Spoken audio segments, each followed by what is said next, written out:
때는 고려 말기 권문세족의 횡포와 홍건적과 왜구의 침입이라는 안팎의 위협이 복합적으로 작용하여 나라가 혼란스럽던 시절이었습니다.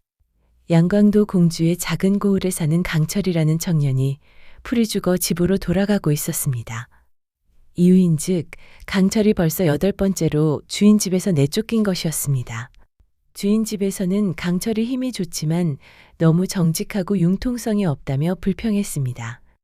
예를 들어 마당에 나뭇잎 하나 없이 깨끗이 쓰려고 하면 강철은 다른 곳을 다 쓸고 나서 큰 나무 아래에 서서 나뭇잎이 떨어질 때마다 하나씩 쓸었습니다. 게다가 강철은 체격이 크고 힘이 좋은 장사라 혼자서 3사람 몫의 밥을 먹어서 결국 쫓겨나는 것이었습니다. 강철은 근심스러운 마음으로 집을 향해 걸어가다가 관아 앞에 많은 사람들이 모여 있는 것을 보았습니다. 사람들이 관아문 옆에 붙어 있는 방문을 둘러싸고 열띤 이야기를 나누고 있었습니다. 그 방문은 원님께서 친히 내걸으신 것이었습니다. 김달수 원님께서 새로 지은 관아로 이전을 하게 되어 젊고 힘센 사내들을 몇 명 구한다는 내용이었습니다. 일을 잘하면 관아에 계속 머물며 일할 수 있다고 했습니다. 조건은 오직 18살 청년만 뽑겠다는 것이었습니다. 강철은 자신이 올해 마침 18살이라 기뻐하며 서둘러 집으로 달려가 어머니께 이 소식을 전했습니다. 강철은 관아에서 멀지 않은 작은 마을에 살고 있었습니다. 아버지는 일찍 세상을 떠나셨고 지금은 어머니와 단둘이 의지하며 살아가고 있었습니다. 강철이 시골에 살면서도 농사를 짓지 않고 품팔이를 하는 이유가 있었습니다. 강철네 집안은 수도인 개경에서 대대로 유명하고 청렴한 무관 집안이었고 조상 중에서는 유명한 장군도 있었습니다. 하지만 청렴한 그의 할아버지가 한 권문세가에게 뇌물을 바치지 않아 모함을 받고 이곳으로 유배를 왔던 것입니다. 강철의 아버지가 노력하여 세마지기, 지금으로 치면 600평 정도의 논밭을 일구었지만 아버지가 일찍 돌아가시고 그 영향으로 어머니께서 중병이 드셔서 어머니의 병을 고치려 집안의 땅을 팔아야 했습니다. 다행히 어머니의 병은 나으셨지만 그 대신 농사지을 땅이 하나도 없게 되었습니다. 지주의 땅을 빌려 농사를 지어봤자 소작료를 내고 나면 먹을 것이 거의 남지 않았습니다. 그래서 강철은 어릴 때부터 체격이 좋았기 때문에 일찍이 이곳저곳 품을 팔며 생계를 유지한 것이었습니다. 강철은 집에 도착해 어머니께 또 일자리를 잃었다고 말씀드렸습니다. 어머니는 한숨을 쉬셨지만 아들을 꾸짖지는 않으셨습니다. 아들의 착하고 정직한 품성에 대해서 잘 알고 있었기 때문에 먹고 살기 위해서 그 장점을 죽이고 싶지는 않았습니다. 어머니는 부드럽게 말씀하셨습니다.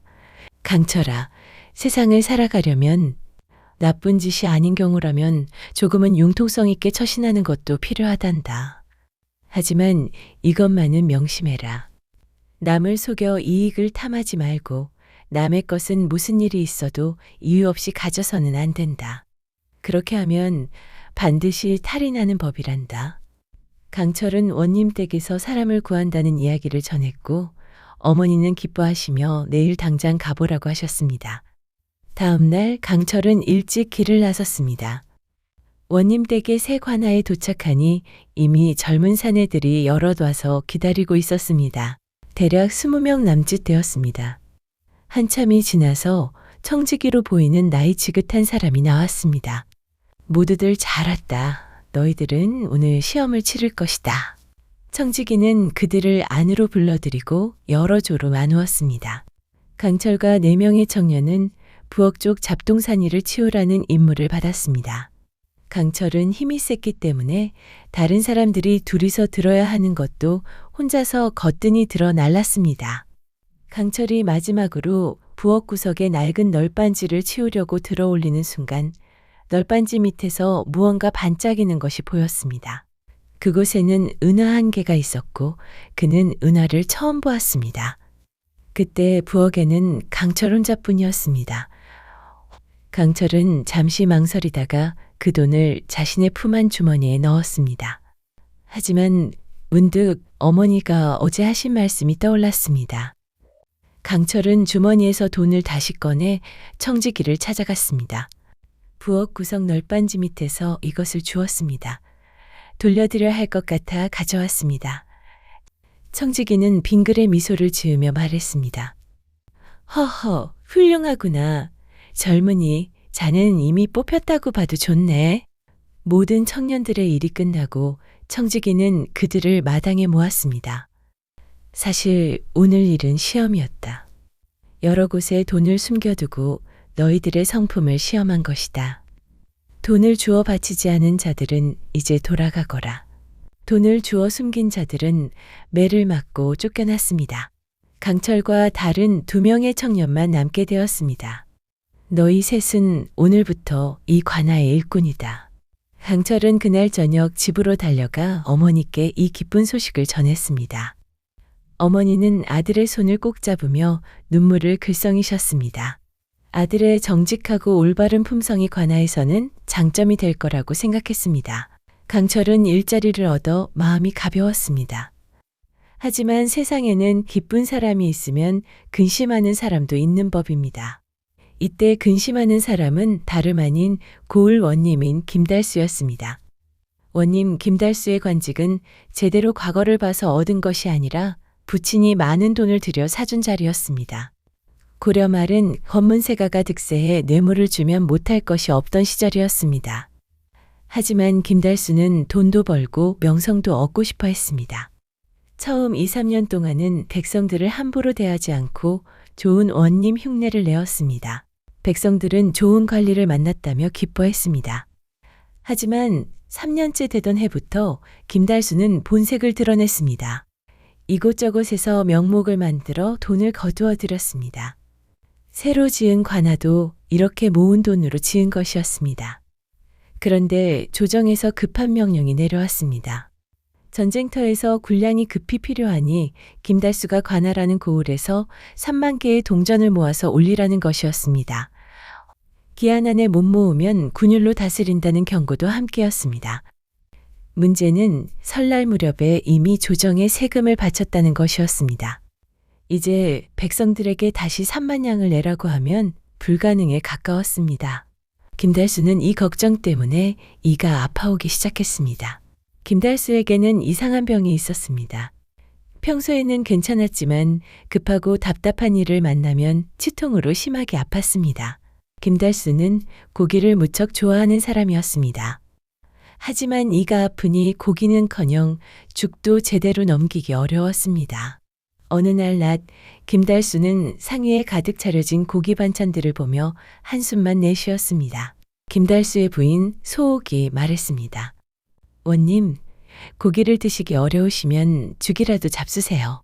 김달수는 어쩔 수 없이 흰죽을 두어 숟가락 떴습니다. 하지만 참다 못해 고기 한 점을 입에 넣었다가 고통에 뱉어냈습니다. 김달수는 화가 나서 젓가락을 집어던지고 밖으로 나갔습니다. 마침 마당 구석에서는 강철과 다른 일꾼들이 점심을 먹고 있었습니다. 그날은 마침 오래되고 질긴 고기가 남아 일꾼들에게도 고기 반찬을 주었습니다. 강철은 산처럼 쌓인 밥과 질긴 고기를 마치 진수성찬처럼 아주 맛있게 먹고 있어서 보는 사람도 먹고 싶도록 만들었습니다. 김달수는 더욱 화가 치밀었습니다. 저놈은 누구냐? 부인 소옥이 다가와 말했습니다. 저자는 강철이라 합니다. 지난달에 새로 들어온 일꾼입니다. 소옥이 싸늘한 표정을 지은 이유가 있었습니다. 소옥은 새로 들어온 새 젊은이 중 건장하고 남자답게 생긴 강철을 유혹하려 했지만 강철은 새처럼 고든 사람이어서 전혀 넘어가지 않았습니다. 소옥은 결국 만수라는 다른 청년과 몰래 정을 통하게 되었고 어느 날 그 현장을 강철에게 들키고 말았습니다. 소옥은 강철이 이 비밀을 알고 있어 늘 불안했습니다. 오늘은 남편을 이용해 강철을 공경에 빠뜨릴 기회였습니다. 소옥이 교태를 부리며 말했습니다. 원님, 저 일꾼은 예의를 모르는 자입니다.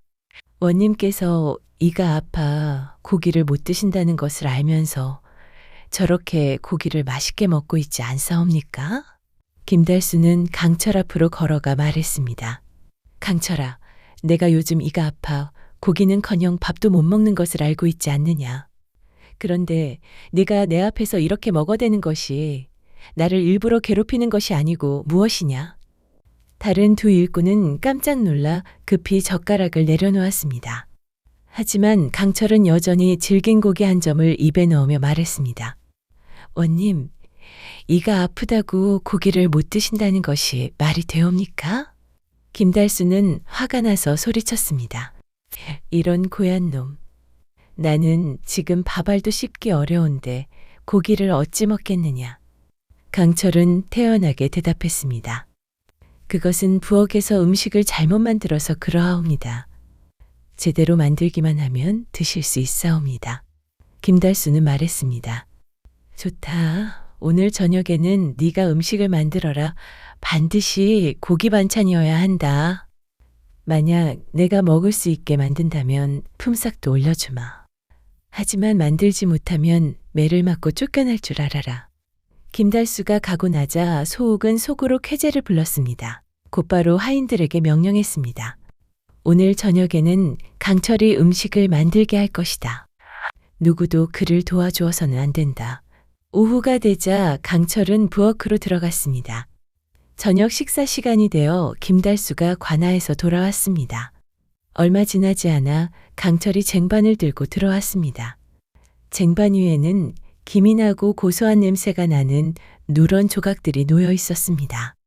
강철아, 네가 이런 딱딱한 것을 가져와서 내일 부러뜨리려는 것이냐? 강철은 웃으며 말했습니다. 어님, 이것은 먹으면 바삭거리는 소리가 나서 제가 이름을 붙인 황금 바삭이라는 것으로 씹으면 바삭거리는 소리가 나고 속은 부드럽사옵니다. 김달수는 반신반의하며 하나를 집어 입에 넣었습니다. 그의 눈은 커졌고 처음 맛보는 맛으로 뭐라고 표현할 수 없이 맛있었습니다. 겉은 바삭했지만 속은 부드러워 아픈 이에 닿기도 전에 입안에서 녹아 넘어갔습니다. 김달수는 한 접시를 순식간에 다 먹어치웠습니다. 허허, 니놈에게 이런 솜씨가 있었구나. 이번 달에 청지기에게 말해 품삯을 올려주겠다. 강철은 기뻐하며 원님에게 절을 올렸습니다. 김달수는 궁금해서 물었습니다. 강철아, 이것은 어떻게 만든 것이냐? 강철이 설명했습니다. 저희 집은 가난하여 귀한 손님을 대접할 때 고기가 비싸기 때문에 곡물가루를 두껍게 입혀 양을 불려 싸웁니다. 속의 고기는 지방과 함께 잘게 다진 후 한 입에 먹을 수 있도록 모양을 내고 겉에는 여러 곡물가루를 섞은 반죽가루를 입혀 바삭하게 2번 튀긴 것이옵니다. 한 접시 가득해 보여도 실제 고기는 얼마 되지 않사옵니다. 강철의 설명을 듣고 김달수는 갑자기 무언가 떠올랐습니다. 여러 날 그를 괴롭히던 군량 문제 해결책이 머릿속에 번뜩 떠올랐던 것입니다. 얼마 지나지 않아 김달수는 약속한 기한에 3만 개의 동전을 조정에 바쳤습니다. 조정에서는 김달수가 임무를 훌륭히 수행했다며 상을 내리기까지 했습니다. 알고 보니 3만 개의 동전 중에서 10,000개만 진짜 돈이었습니다. 나머지 2만 개는 고을의 특산물로 채웠습니다. 쌀, 가죽, 철 등 전쟁에 필요한 온갖 물자들을 모아 동전 2만 개의 값어치를 만든 것이었습니다.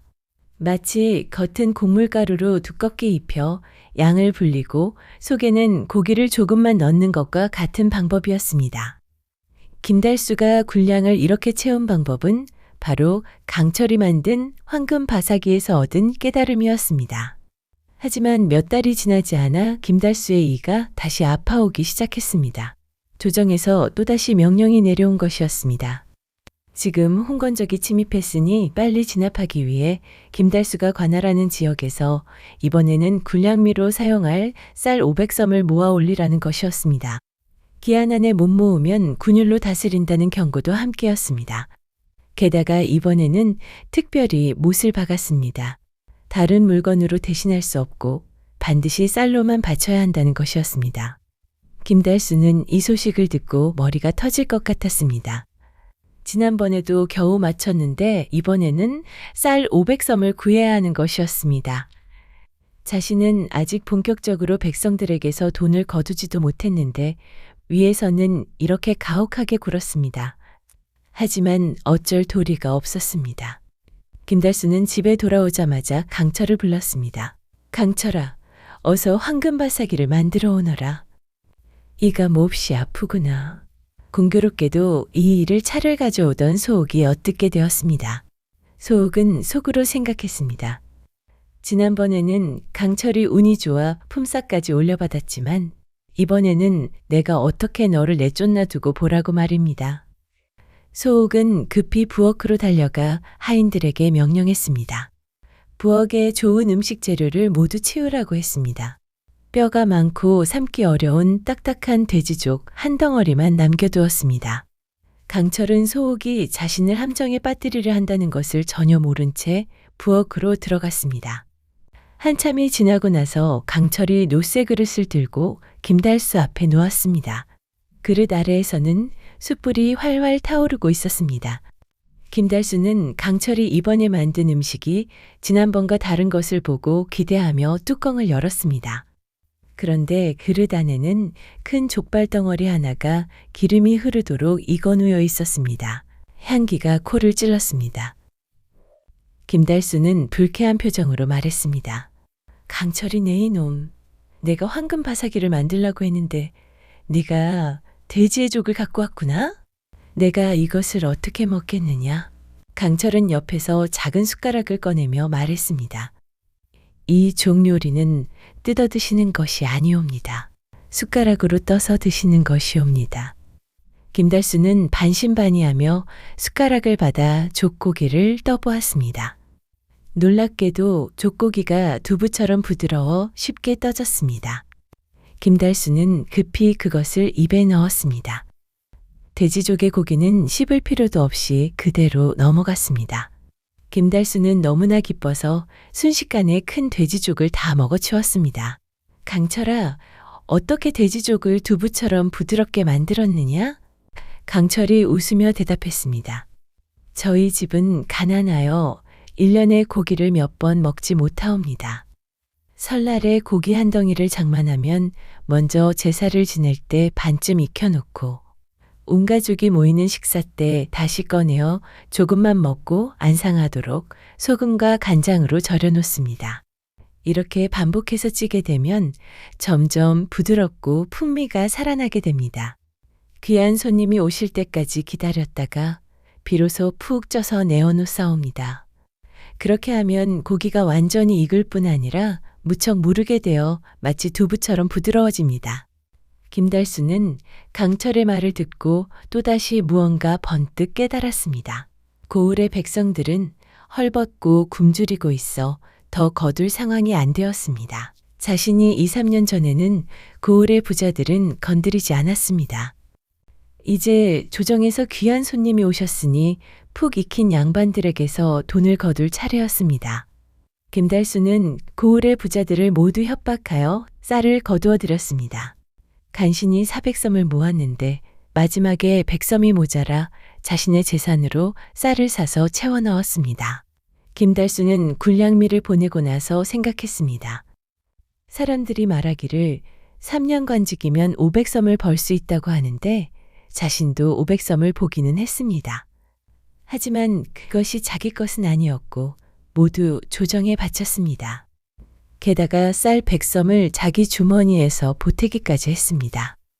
따지고 보니 관직을 하면서 오히려 큰 손해를 본 셈이었습니다. 김달수는 생각했습니다. 조정에서 이미 2번이나 굴량을 거두어 갔으니 아마 3번째는 없을 것이라고 말입니다. 그래서 김달수는 오늘 일찍 관아일을 마치고 부인을 찾아 집으로 돌아왔습니다. 그런데 집문 앞에 도착하니 강철이 대문 앞을 왔다 갔다 하고 있었습니다. 사실 김달수가 이번에 굴량을 거둘 때 고을의 부자들에게만 돈을 거두고 가난한 백성들에게는 한 푼도 거두지 않았습니다. 강철은 김달수가 정말 좋은 관리라고 생각했습니다. 백성을 위하는 원님이 부정한 부인으로 인하여 수모를 당하게 할 수는 없다고 생각했습니다. 확실히 강철의 눈에는 원님 부인인 소옥이 좋은 여인 같지 않아 필히 원님에게 해가 될 것 같았습니다. 그래서 부인이 몰래 부정한 짓을 저지르고 있는 것을 원님께 말씀드려야겠다고 결심했습니다. 김달수가 물었습니다. 강철아, 네가 내 집 문 앞에서 왔다 갔다 하는 것은 무슨 까닭이냐? 강철은 김달수를 보자 지난번에 소옥이 자신을 함정에 빠뜨리려 했던 일이 떠올랐습니다. 마음을 굳게 먹고 소옥이 어떻게 자신을 유혹했는지, 그리고 자신이 소옥과 만수가 몰래 정을 통하는 것을 목격한 일을 모두 김달수에게 말했습니다. 김달수는 이 말을 듣고 눈이 벌겋게 충혈되었습니다. 어떤 남자가 이런 일을 참을 수 있겠습니까? 특히 김달수처럼 체면을 중시하는 사람에게는 더욱 그러했습니다. 게다가 자신은 한 고을의 높은 수령이었습니다. 이 일이 알려지면 도저히 사람들을 볼 낯이 없었습니다. 김달수는 화가 나서 부인의 별채를 찾아갔습니다. 그런데 자기 부인이 바로 그 순간 만수와 미래를 나누고 있었습니다. 현장을 정확히 목격한 것이었습니다. 집안의 수치가 드러나는 것을 막기 위해 김달수는 사람을 시켜 조용히 수옥과 만수를 처리했습니다. 하지만 이 일을 아는 사람이 또 한 명 있었습니다. 바로 강철이었습니다. 강철을 어떻게 해야 할지 김달수는 매우 골치가 아팠습니다. 강철에게는 부인과는 이혼해 친정으로 보냈고 만수는 멀리 쫓아냈다고 거짓말을 했습니다. 강철은 이 일을 다른 사람에게 말하지 않겠다고 약속했고 김달수도 강철의 품성을 알고 있었기에 믿을 수 있었습니다. 게다가 강철은 우연히 자신의 큰 문제를 2번이나 해결해 주었습니다. 강철을 몰래 없애버리자니 그의 음식도 먹을 수 없게 되고 우직한 강철을 내심 마음에 들어 했기 때문에 마음에 걸렸습니다. 하지만 그를 살려두면 언젠가 실수로 입 밖에 낼 수도 있었습니다. 자칫하면 자신은 모든 것을 잃을 수도 있었습니다. 김달수가 이 일로 고민하고 있을 때 더 큰 문제가 찾아왔습니다. 조정에서 다시 명령이 내려온 것이었습니다. 김달수가 관할하는 지역에서 한 달 안에 다시 쌀 500섬을 모아 올리라는 것이었습니다. 전쟁터에서 군량미가 급하니 군량미를 빨리 공급해야 한다는 것이었습니다. 김달수는 이번에는 정말 머리가 터질 것 같았습니다. 지난번 500섬에서 이제 겨우 3달이 지났을 뿐인데 다시 500섬을 요구하다니 말입니다. 게다가 못 모으면 군율로 다스린다고 했습니다. 이것은 아예 사람을 살려두지 않겠다는 것이었습니다. 하지만 이때 김달수는 갑자기 좋은 생각이 떠올랐습니다.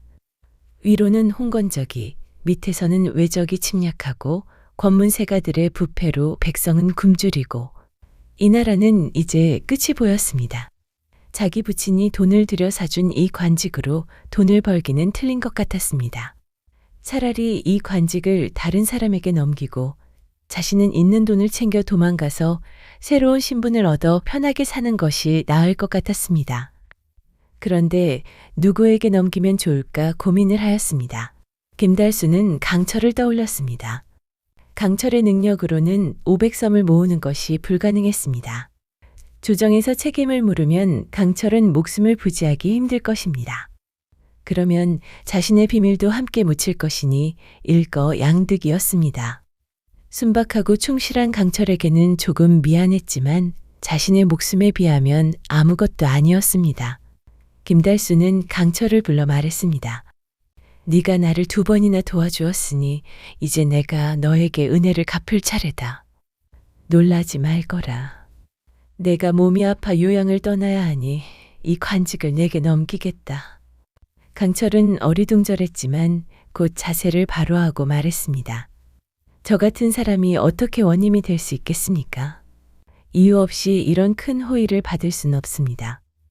김달수는 속으로는 융통성 없는 그가 답답했지만 다시 간절하게 말했습니다. 강철아, 네가 너에게 이미 얘기했지 않느냐. 너는 나에게 이미 큰 은혜를 베풀었고 나는 급히 요양을 가야 해서 대신 맡아줄 사람이 없단 말이다. 이 불쌍한 마을 백성들이 원님 없이 고통을 겪게 하려고 하느냐. 강철은 불쌍한 백성이라는 말을 듣고 가슴이 뜨거워지며 고개를 숙였습니다. 알겠습니다.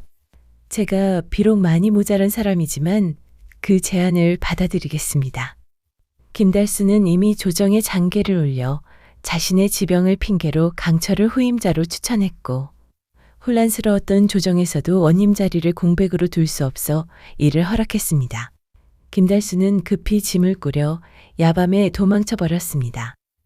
강철은 이렇게 하루아침에 원님이 되었습니다. 처음에는 꿈을 꾸는 것인가 싶었습니다. 하지만 관복을 입고 관인을 받으니 이것이 현실임을 깨달았습니다. 그런데 강철은 기뻐할 겨를도 없이 걱정에 빠졌습니다. 한 달 안에 쌀 500섬을 모아야 한다는 명령서를 뒤늦게 알았기 때문입니다. 강철은 밤낮으로 고민했습니다. 강철이 무슨 방법으로 쌀 500섬을 모을 수 있겠습니까? 백성들은 이미 굶주리고 지쳐 있었고 부자들도 지난번에 다 털린 것을 알고 있었습니다. 강철은 이제서야 왜 김달수가 급하게 자신에게 관직을 넘겼는지 알게 되었습니다. 그는 날마다 관아에 앉아 한숨을 쉬고 걱정만 했습니다. 그런데 한 달이 채 지나기도 전에 놀라운 소식이 들려왔습니다. 나라가 바뀐 것이었습니다. 오랜 혼란 속에 새로운 왕조, 조선이 들어섰습니다. 새 조정에서는 민심을 안정시키기 위해 세금 정책을 개편했고 기존 왕조에서 내렸던 칙령들은 다 취소되었다고 선포했습니다. 지방의 관리들도 일제히 감찰을 했으나 이제 갓 원님이 된 강철에게 잘못이 있을 리가 없었습니다. 강철은 이렇게 해서 목숨을 건지고 진짜 원님이 되었습니다. 단점으로 보였던 정직하고 고든 품성은 원님으로서는 아주 좋은 장점으로 빛이 났습니다. 강철은 부임한 후 백성들을 괴롭히지 않고 공정하게 다스려 많은 사람들의 칭송을 받았습니다. 어머니를 모셔와 함께 효도하며 살았고 나라가 점차 안정을 찾을 무렵 그는 참한 처자와 혼례를 하여 자식들도 낳았습니다. 그는 평생을 청렴하고 올바르게 고을을 다스렸고 어렸을 때부터 밑바닥의 삶을 살아 어려움을 알았기에 항상 가난한 백성들을 위해 도왔습니다. 선하고 정직했던 강철의 성품이 결국 그를 원님의 자리에까지 오르게 한 것이었습니다. 이것이 바로 우직한 사내가 관직에 오른 이야기입니다. 세상에는 간사한 꾀로 크게 성공하는 사람도 있지만 결국 그 끝은 좋지 않습니다. 정직하고 선한 마음이 더 큰 복을 가져다주는 법입니다. 솔소려담 재밌게 보셨나요?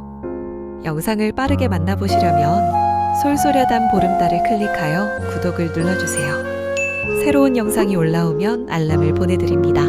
다음 동영상과 추천 영상도 준비했으니 많은 시청 바랍니다. 항상 건강하시고 행복하고 좋은 일만 있으시길 바랍니다.